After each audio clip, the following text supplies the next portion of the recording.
কৈছে যে মানে প্ৰথম উদ্দেশ্য হ'ল যে ফলোৱাৰ্ছ বাঢ়িব লাগে।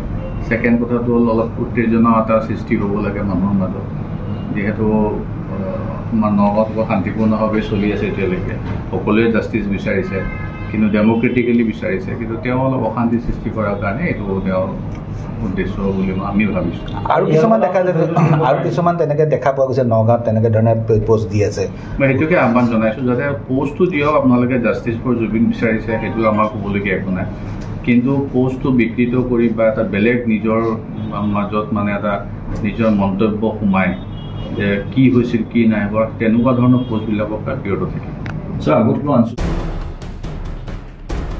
এই মুহূৰ্তত আমাৰ হাতত আহি পৰিছে এটা ব্ৰেকিং নিউজ। নগাঁৱত জুবিন গাৰ্গৰ মৃত্যু সন্দৰ্ভত ভুৱা সংবাদ বিয়পাই ৰঙাঘৰৰ আলহী হ'ল ইনজামুল হক। নগাঁও জিলাৰ জুৰিয়াৰ ইনজামুল হকে সামাজিক মাধ্যমত বিয়পাইছিল ভুৱা অপপ্ৰচাৰ। ইতিমধ্যে নগাঁও আৰক্ষীয়ে কেছ নং 257/25 নম্বৰ গোচৰ ৰুজু কৰি নিজৰ জিম্মাত লৈছে অভিযুক্ত ইনজামুল হকৰ বিৰুদ্ধে 352/351 BNSR/W ছেকশ্যন 66D ধাৰাত গোচৰ ৰুজু কৰিছে আৰক্ষীয়ে। এনেধৰণৰ ভুৱা বাতৰিত বিশ্বাস নকৰিবলৈ আহ্বান নগাঁও জিলা আৰক্ষী অধীক্ষকৰ। জানি লওঁ তেওঁ বেকগ্ৰাউণ্ডটো আমি চাই আছোঁ, নিশ্চয় থাকিব লাগিব, নহ'লে এনেকুৱা কাম কোনো নকৰে। কেছ নাম্বাৰটো কেছ নম্বৰ আপোনালোক দি দিম। যোৱাকালি এটা আমাৰ ফেচবুক পেজ ডিষ্ট্ৰিবিউটৰ হয় এছ কে আহমেদ নামৰ এটা ফেচবুক পেজ আছিলে।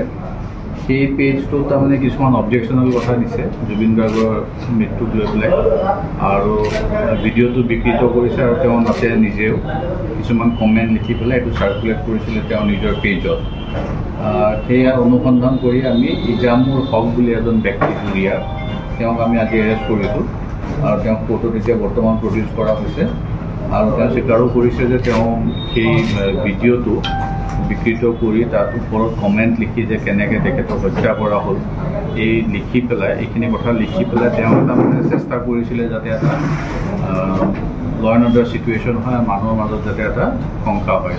ইতিমধ্যে CID যিহেতু ইনভেষ্টিগেশ্যন কৰিয়ে আছে, তেওঁ সুকীয়াকৈ ইনভেষ্টিগেশ্যন কৰাৰ কোনো অধিকাৰ তেওঁৰ নাই, আৰু তেওঁ এইটো আমি সোধ কৰা তেওঁ এইটো আমাক স্বীকাৰো কৰিছে যে তেওঁ ভাবিছিলে যে এইটো কৰিলে এটা তেওঁৰ ফেচবুক পেজৰ হেৰিটো ফলোৱাৰ্ছ বাঢ়িব, আৰু মানে এটা ল এণ্ড অৰ্ডাৰ ক্ৰিয়েট কৰাৰো তেওঁ এটা উদ্দেশ্য আছিল।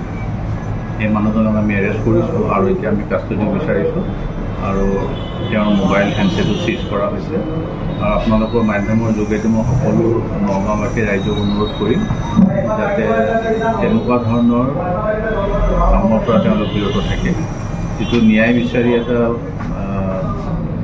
জাষ্টিছ ফৰ জুবিন যিটো আপোনালোকৰ আমাৰ ডিষ্ট্ৰিবিউচন হৈ আছে, সেইটো আপোনালোকে কৰক, কিন্তু বস্তুটো বিকৃত কৰি অন্য ৰূপ দিয়াৰ চেষ্টা কৰিব নালাগে। মই সেইটোকে আপোনালোকৰ চেনেলৰ প্ৰতি সকলোকে আহ্বান জনাম। ছাৰ, যিটো পেজৰ কথা হ'ল এছ কে আহমেদ এইজন যাক এৰেষ্ট কৰিছে তেখেতৰ পেজ হ'ব, তেখেতৰ ঘৰ জুৰিয়াত।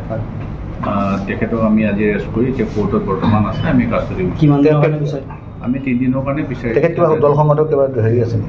তেখেতক আমি সোধ কৰি আছোঁ। দল সংগঠনৰ কথা এতিয়ালৈকে স্বীকাৰ কৰা নাই যদিও তেওঁৰ কি এফিলিয়েশ্যন, বেকগ্ৰাউণ্ডটো কি, এফিলিয়েশ্যনটো কি আছে আমি চাই আছোঁ। তেওঁ কেৱল নিজৰ ফেচবুক ফলোৱাৰ্ছ বঢ়াবৰ কাৰণে এইটো ফলোৱাৰ্ছ বঢ়াব আৰু এটা অশান্তিৰ সৃষ্টি কৰাৰ কাৰণে তেওঁ এইটো চেষ্টা কৰিছে।